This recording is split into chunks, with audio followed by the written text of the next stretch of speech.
యెషయా గ్రంథము మొదటి అధ్యాయము.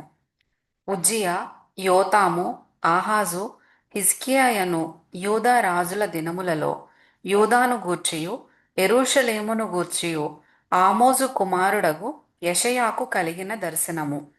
యెహోవా మాటలాడుచున్నాడు. ఆకాశమా ఆలకించుము, భూమి చెవియొగ్గుము. నేను పిల్లలను పెంచి గొప్పవారినిగా చేసితిని. వారు నా మీద తిరుగబడి ఉన్నారు. ఎద్దు తన కామందు నెరుగును, గాడిద సొంతవాని దొడ్డి తెలిసికొనును. ఇశ్రాయేలుకు తెలివిలేదు, నా జనులు యోచింపరు. పాపిష్టి జనమా, దోషభరితమైన ప్రజలారా, దుష్ట సంతానమా, చెరుపు చేయు పిల్లలారా, మీకు శ్రమ. వారు యెహోవాను విసర్జించి ఉన్నారు. ఇశ్రాయేలు యొక్క పరిశుద్ధ దేవుని దూషింతురు. ఆయనను విడిచి తొలగిపోయి ఉన్నారు. నిత్యము తిరుగుబాటు చేయుచు మీరేల ఇంకనూ కొట్టబడుదురు. ప్రతివాడు నడినెత్తిని వ్యాధి కలిగి ఉన్నాడు. ప్రతివాని గుండె బలహీనమయ్యను. అరకాలు మొదలుకొని తల వరకు స్వస్థత కొంచెమైననూ లేదు. ఎక్కడ చూచినను గాయములు, దెబ్బలు, పచ్చిపుండ్లు. అవి పిండబడలేదు, కట్టబడలేదు, తైలముతో మెత్తన చేయబడలేదు. మీ దేశము పాడైపోయెను, మీ పట్టణములు అగ్నిచేత కాలిపోయెను. మీ ఎదుటనే అన్యులు మీ భూమిని తినివేయుచున్నారు. అన్యులకు తటస్థించు నాశనము వలె అది పాడైపోయెను. ద్రాక్ష తోటలోని గుడిసెవలెను, తోస పాదులలోని పాకవలెను, ముట్టడి వేయబడిన పట్టణము వలెను సియోను కుమార్తె విడువబడి ఉన్నది. సైన్యముల కధిపతియగు యెహోవా బహు కొద్దిపాటి శేషము మనకు నిలుపని ఎడల మనము సొదొమ వలె నుందుము, గొమొర్రాతో సమానముగా ఉందుము. సొదొమ న్యాయాధిపతులారా, యెహోవా మాట ఆలకించుడి. గొమొర్రా జనులారా, మన దేవుని ఉపదేశమునకు చెవియొగ్గుడి. యెహోవా సెలవిచ్చిన మాట ఇదే. విస్తారమైన మీ బలులు నాకేలా?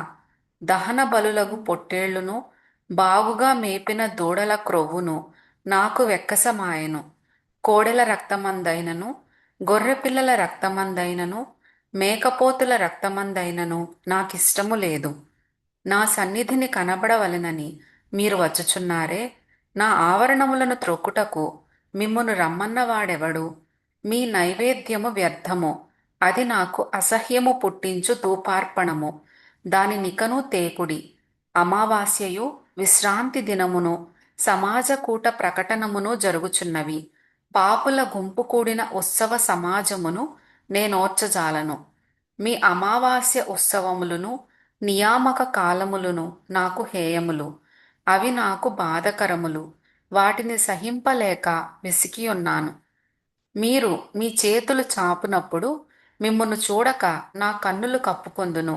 మీరు బహుగా ప్రార్థన చేసినను నేను వినను. మీ చేతులు రక్తముతో నిండి ఉన్నవి. మిమ్మును కడుగుకొనుడి, శుద్ధి చేసుకొనుడి. మీ దుష్క్రియలు నాకు కనబడకుండా వాటిని తొలగింపుడి. కీడు చేయుట మానుడి, మేలు చేయ నేర్చుకొనుడి.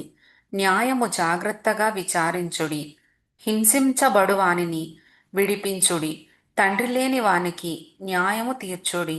విధవరాలి పక్షముగా వాదించుడి. యెహోవా ఈ మాట సెలవిచ్చుచున్నాడు. రండి, మనము వివాదము తీర్చుకొందము. మీ పాపములు రక్తము వలె ఎర్రనివైనను అవి హిమము వలె తెల్లబడును. కెంపు వలె ఎర్రనివైనను అవి గొర్రెబొచ్చు వలె తెల్లని వగును.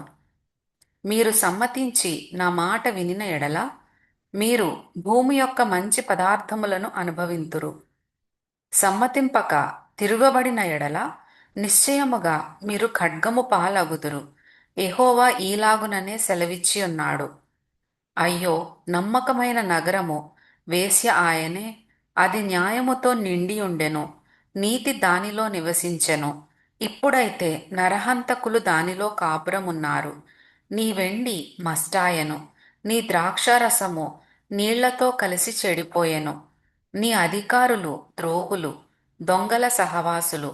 వారందరూ లంచము కోరుదురు, బహుమానముల కొరకు కనిపెట్టుదురు.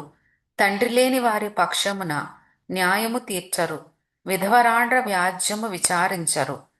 కావున ప్రభువును, ఇశ్రాయేలు యొక్క బలిష్ఠుడును, సైన్యముల కధిపతియు నగు యెహోవా ఈలాగున అనుకొనుచున్నాడు. ఆహా, నా శత్రువులను గూర్చి నేనికనూ ఆయాసపడను. నా విరోధుల మీద నేను పగ తీర్చుకొందును.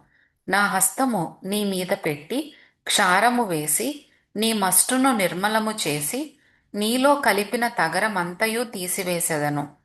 మొదట నుండినట్లు నీకు న్యాయాధిపతులను మరల ఇచ్చెదను.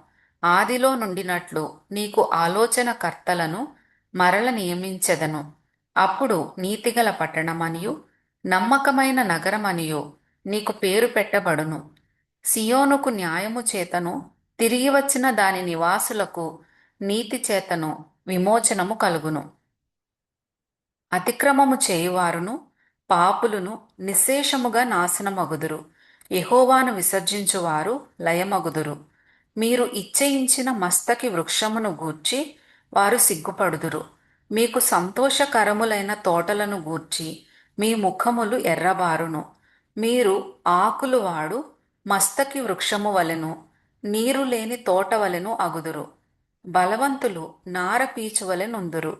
వారి పని అగ్ని కణము వలె నుండును.